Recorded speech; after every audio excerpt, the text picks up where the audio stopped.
দেশ টিভি, ঢাকা।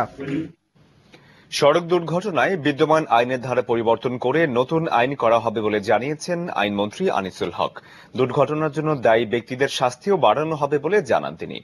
দুপুরে মহানগর নাট্যমঞ্চের বশিরউদ্দিন মিলনায়তনে নিরাপদ সড়ক চাই আন্দোলনের ৬ষ্ঠ মহাসমাবেশে তিনি এসব কথা বলেন। তার মতে, দুর্ঘটনা রোধে শুধু সরকারের উদ্যোগে যথেষ্ট নয়, এক্ষেত্রে সবাইকে সহযোগিতা করতে হবে। সড়ক দুর্ঘটনার জন্য দায়ী ব্যক্তিদের কঠোর শাস্তির মুখোমুখি করাই সড়ক দুর্ঘটনা রোধের অন্যতম উপায়। এই প্রতিপাদ্য নিয়ে ৬ষ্ঠ মহাসমাবেশের আয়োজন করে নিরাপদ সড়ক চাই আন্দোলন। মহানগর নাট্যমঞ্চের বশিরউদ্দিন মিলনায়তনে বিভিন্ন জেলা শহর থেকে আসা ৮০টিরও বেশি শাখার সদস্যরা এতে অংশ নেন। অনুষ্ঠানে প্রধান অতিথি আইনমন্ত্রী আনিসুল হক বলেন, সবার সহযোগিতা ছাড়া সরকারের একার পক্ষে সড়ক দুর্ঘটনা রোধ করা সম্ভব নয়।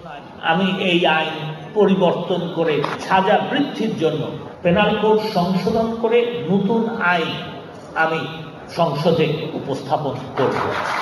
বিশেষ অতিথির বক্তব্যে ব্যারিস্টার আমিরুল ইসলাম বলেন, আইনের সংস্কার প্রাসঙ্গিক, সড়ক দুর্ঘটনার বিষয়টি সামগ্রিক দৃষ্টিকোণ থেকে দেখতে হবে।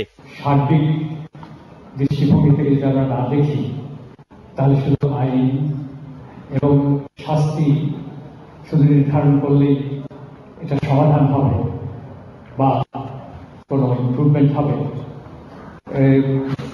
এটা নট নেসেসারি।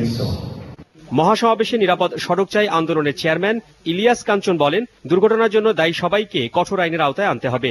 আইনের যখন প্রয়োগ হয়, আইন যখন দেখে যে এটি প্রয়োগ হচ্ছে, তখন মানুষ অটোমেটিক্যালি সচেতন হয়। শাহাবুদ্দিন মাহতাব, দেশ টিভি, ঢাকা। সুন্দরবনের শালা নদীতে ট্যাঙ্কার ডুবির ঘটনায় ছড়িয়ে পড়া ফার্নেস অয়েল এখনো আটকে রয়েছে তীরের মাটিতে। এতে করে মাটির